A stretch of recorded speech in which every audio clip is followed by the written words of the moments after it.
So this is information sheet number 1 about the history of home economics. After finishing this lesson, you must be able to recognize the forerunners of home economics, appraise the importance of studying home economics, and evaluate the home economics learning model.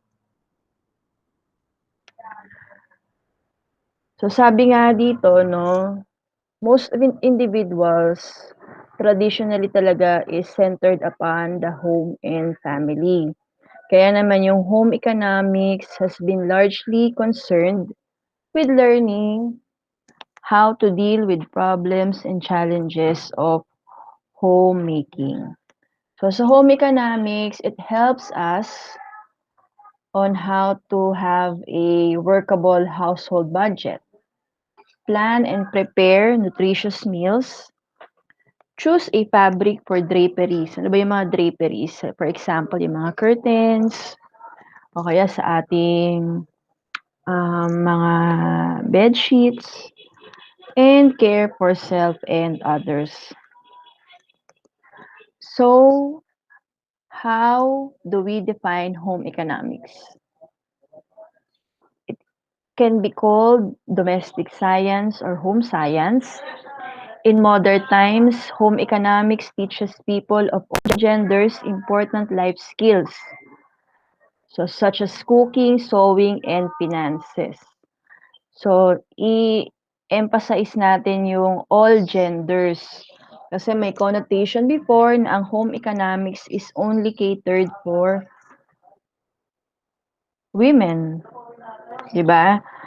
Pero sa ngayon, no, all genders are equal. Before, no mga 1950s, yan, talagang ang mga babae ginu-groom para maging mabuting asawa. Okay? And then the men, sila yung talagang provider. Pero as the years evolve at isinulong yung gender equality, so lahat na ng gender, men or women, they are considered as homemakers. Considered as homemakers. Pwedeng ang mga lalaki ngayon, sila na yung nasa bahay, yung mga tinatawag na house husband, at ang mga babae naman yung mga nagtatrabaho, 'di ba? Pwede ring both sila nagtatrabaho, which is madalas na nangyayari na sa ngayon. Okay? So yung stigma nga daw na yung home economics, 'di ba? That has earned through the years. Yan. Iniba na siya eh. Ngayon, more on family and consumer science. Home economics is the art and science of home management. So, ang pinatutuunan talaga ng pansin dito is yung tahanan. Kung paano patatakbuhin ng maayos ang tahanan. So, tingnan natin kung paano ba nag-evolve yung history ng home economics from 19th century up to present. So, in 19th century, sa US, it has been a foundational piece of the education system, particularly for women. So, yun nga, no, nabanggit ko kanina. Parang sa women talaga siya ino-offer. These homemaking courses, called home economics, have had a prevalent presence in secondary and higher education since the 19th century. So, tinuturo na siya sa secondary. Siyempre, alam naman natin na in secondary, na-experience yan ng inyong junior high and senior high, diyan na yung tinatawag na adolescence eh. So, yung migration nyo from being a child to being a teenager, na unti-unti becoming an adult.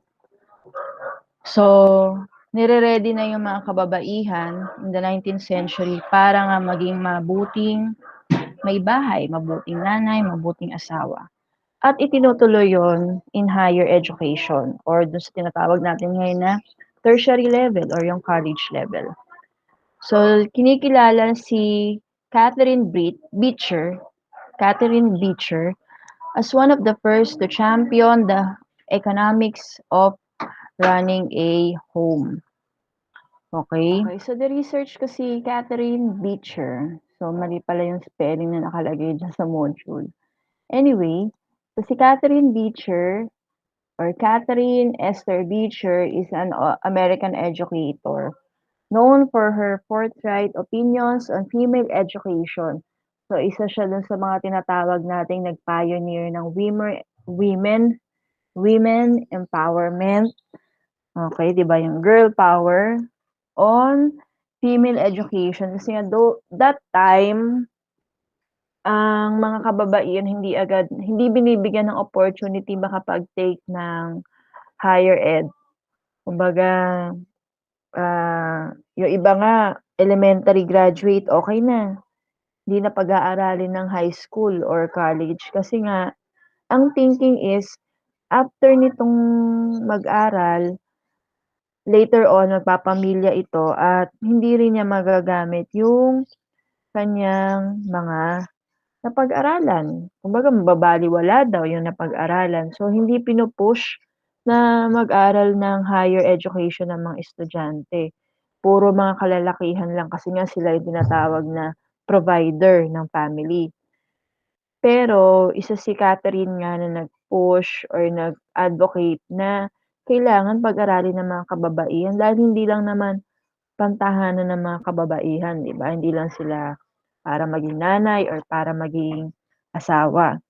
So, as well as her vehement support of the many benefits of the incorporation of kindergarten into children's education. So, yung kinder na alam natin sa ngayon, no? Ibig sabihin talagang mahalaga na sa murang edad ay nate-train na yung mga kabataan or yung mga bata ng tamang pag-uugali kasi nga daw diyan namo-mold yung basic character ng isang tao sa kinder. 'Pag naturuan mo siya ng mga mabubuting gawain, mabubuting asal, hanggang paglaki niya ay madadala niya yon, 'di ba? Mai-instill sa kanya yon. Ang mga bata kasi meron silang tinatawag na sponge-like minds. Kumbaga madaling maka-absorb yung kanilang mga utak ng mga iba't ibang, kaalaman na puwede mong i-feed sa kanila. Kaya nga talagang dapat sa murang edad binabantayan natin kung ano yung mga ina-absorb nilang mga information, 'di ba? Kung ano yung mga napapanood nila sa TV, lalo na ngayon sa internet.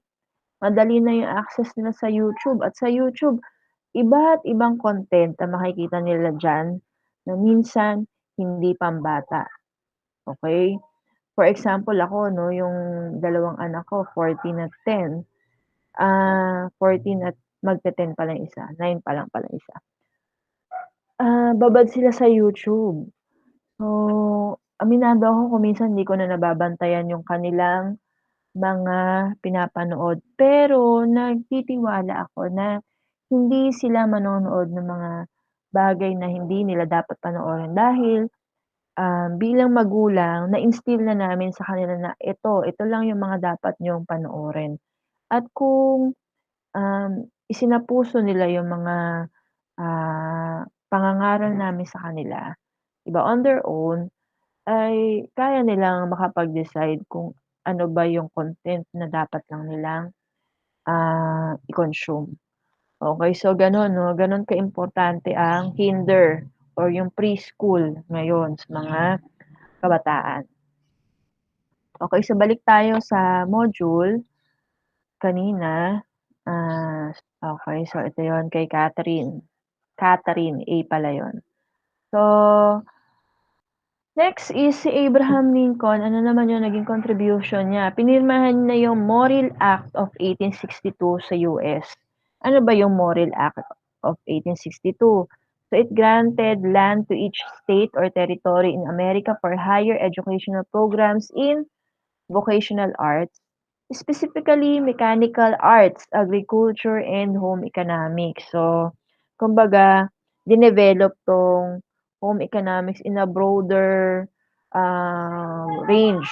Kumbaga, mas pinarami yung state na puwedeng makapagkaroon ng higher ed programs, yung mga vocational courses. At this time, homemaking was only accessible to middle and upper class white women. So, mga puti lang 'no, alam naman natin yung discrimination talaga sa Amerika hanggang ngayon, meron pa rin between white and the black or yung mga tinatawag na mga negro. So, sila lang yung merong ano, kakayahan that could afford secondary schooling. Next is yung Lake Placid Conferences na nangyari rin noong 19th century kung saan ito ay grupo ng mga educators who work together to elevate the discipline to a legitimate profession. So, yung home economics gusto nilang maging, legitimate profession yun at tawagin sanang oecology, which is the science of right living. Okay, pero nung 1899, ginawa talagang official term is home economics. Okay, next. Ito yung kanilang image na nakunan during that conference, yung Lake Placid Conference. Okay, so nasa picture na 'to is si Ellen Swallow Richards. So si Ellen Swallow Richards naman, she founded the American Home Economics Association na ngayon ay tinatawag na American Association of Family and Consumer Sciences. She was the first woman to graduate in 1873. So malaking kumbaga malaking ano na yun, malaking distinction yun para sa kanila dahil nga yung mga babae nga noon hindi binibigyan ng chance na makapag-aral. So siya naka-graduate pa siya sa MIT, which is the Massachusetts Institute of Technology, and the first woman professional chemist in the US. So gano'n kabigat yung natamong success ni Ellen Swallow Richards. So siya rin ang tumawag dun sa field na dapat daw tawagin home ecology. Okay, ecology hindi economics. Kasi nga bukod daw sa mga pagluluto, pagtatahi, ano ba yung knitting, may knitting, paggaganchilyo ba yun? So yun, paggaganchilyo, then yung mga paghahalaman, it encompass every facet affecting the home environment and even the community. So hindi lang daw doon sa mga nabanggit ko na una, ang mga kababaihan. Puwede rin silang makapag-contribute ng malaki lalo na sa, environment sa loob ng tahanan at magkaroon din ng malaking contribution sa ikauunlad ng isang community. So nung ito medyo skip na natin yung iba rito.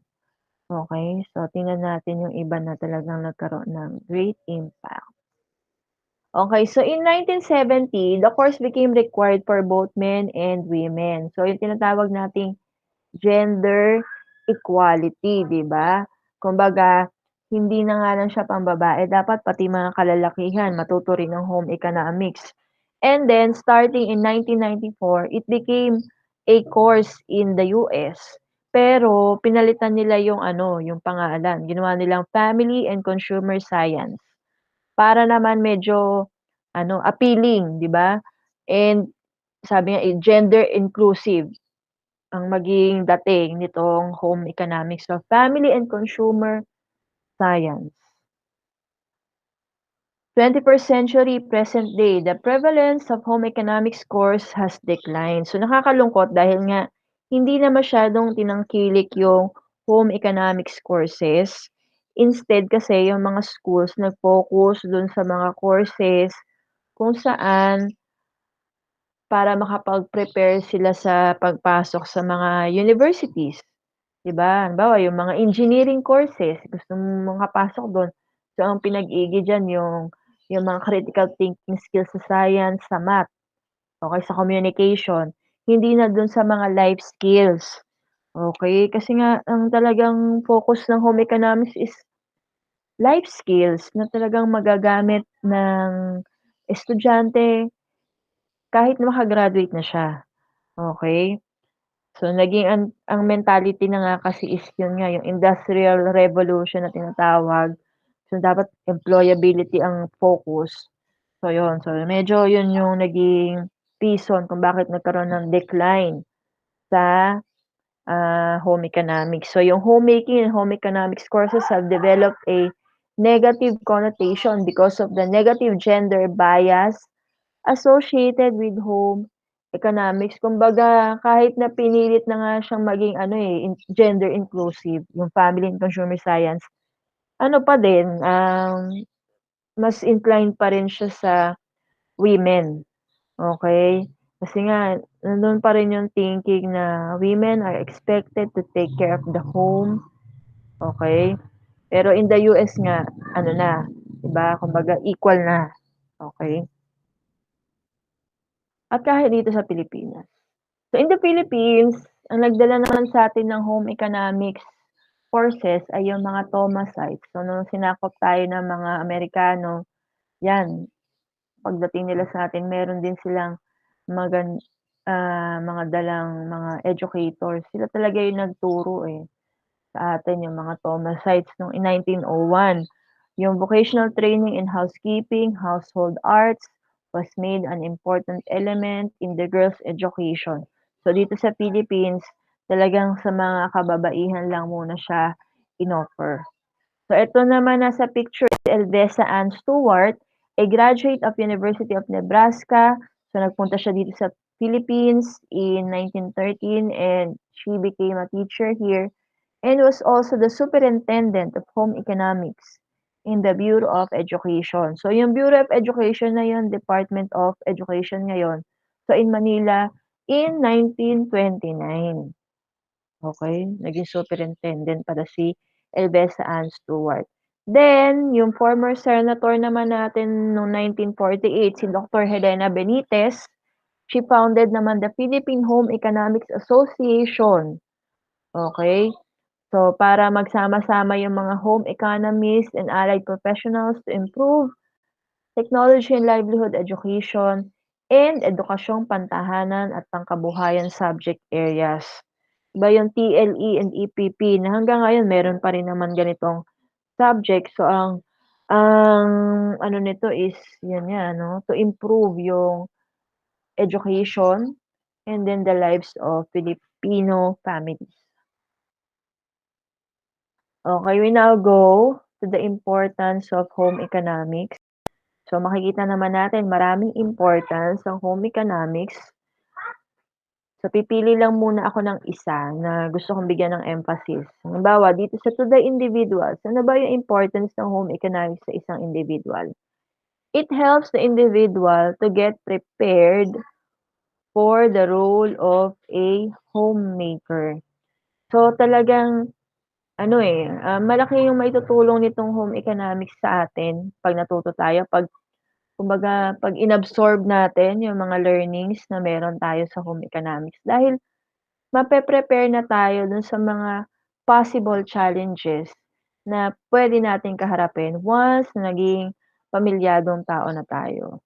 Okey, nagkaroon tayo ng sarili nating pamilya. More or less kasi dun yung tatahakin nating landas. Although hindi ko naman sinasabi na lahat kayo gusto niyo na magkaroon ng pamilya. Alam ko naman at this point siguro yung karamihan sa inyo hindi pa iniisip 'yan, sinasabi nila bata pa sila, 'di ba? Ang focus niyo pag-aaral, which yun naman talaga dapat. And yung makakuha kayo ng magandang trabaho in the future or mas maganda is makapagtayo kayo ng sarili niyong business in the future.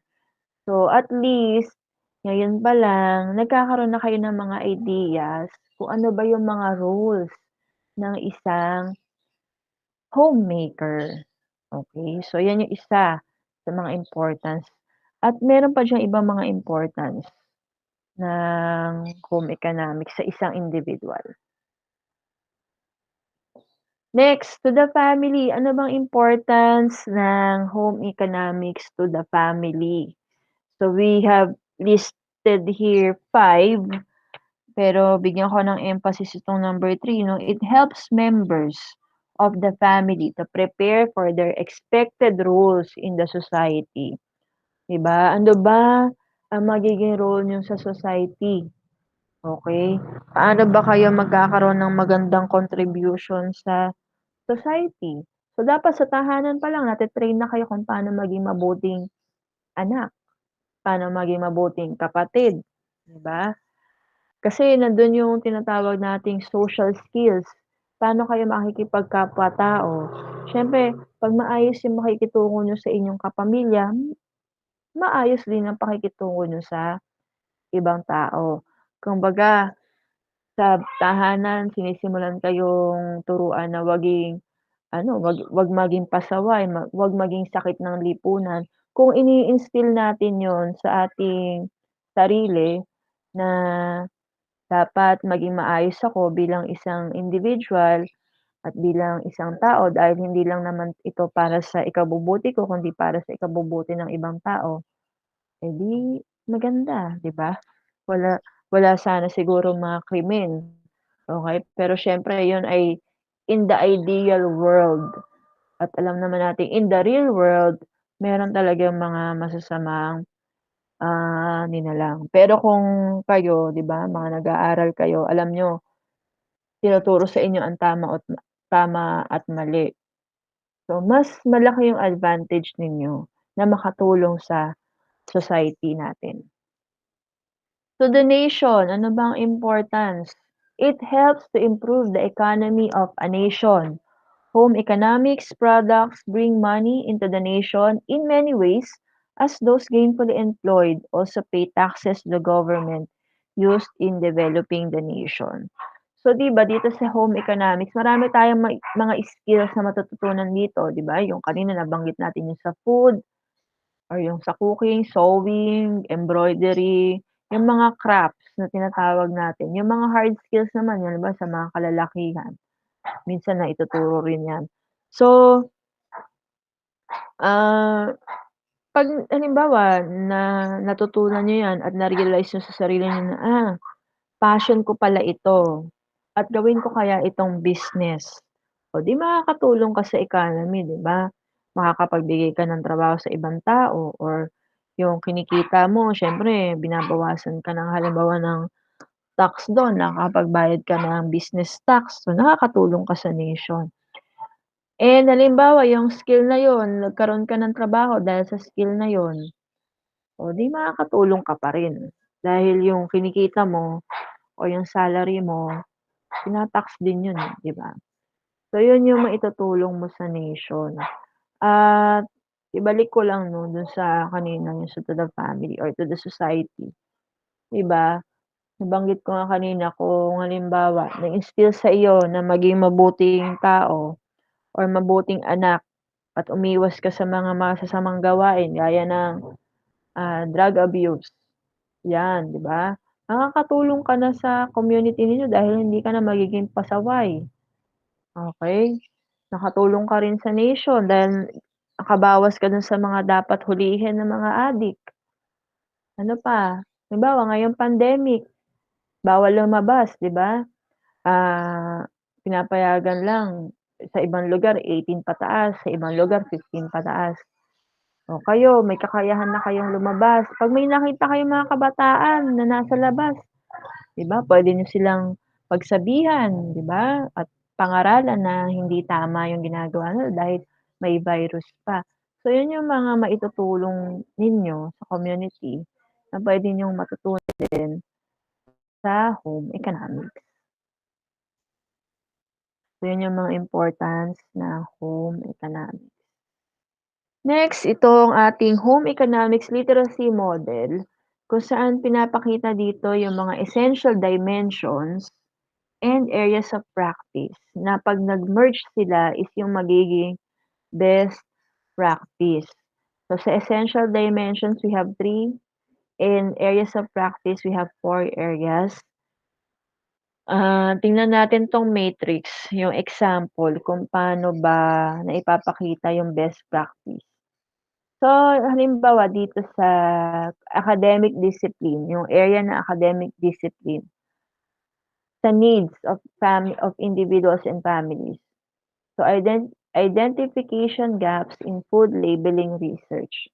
So, example lang naman ito 'no, ni-relate nila kasi ito sa food, okey. So, yan daw yung, best practice. When it comes naman to multidisciplinary integration, investigate, graphic design, nutrition knowledge, branding, and conventions.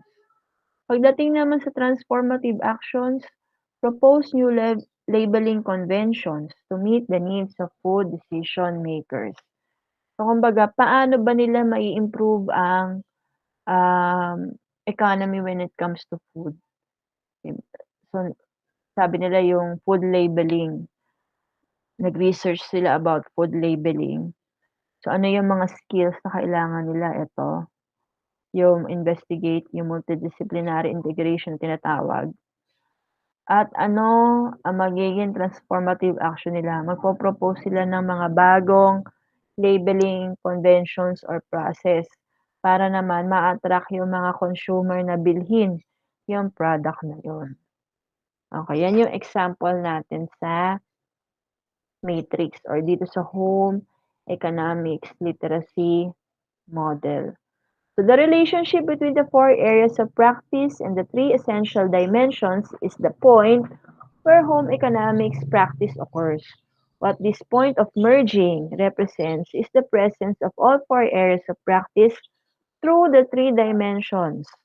Furthermore, this point of convergence provides the space for best practice in the field. So, kumbaga nga daw, pag nag-merge daw lahat ito, 'di ba? Best practices na 'yon on how to improve. So, in this case nga is yung sa food. Food selection or food preparation or food marketing. So, that ends our topic for this information sheet number 1 in the history of home economics. So, on the comment below this video, i-type nyo dyan kung ano yung takeaway ninyo from this lesson. Ano ba yung mga na ano sa inyo, na-instill or natandaan ninyo or tumagos sa inyong mga puso at isipan, 'di ba? Dito sa ating or dito sa aking discuss about the history of home economics. Okay, so that's all. See you on the next video lesson.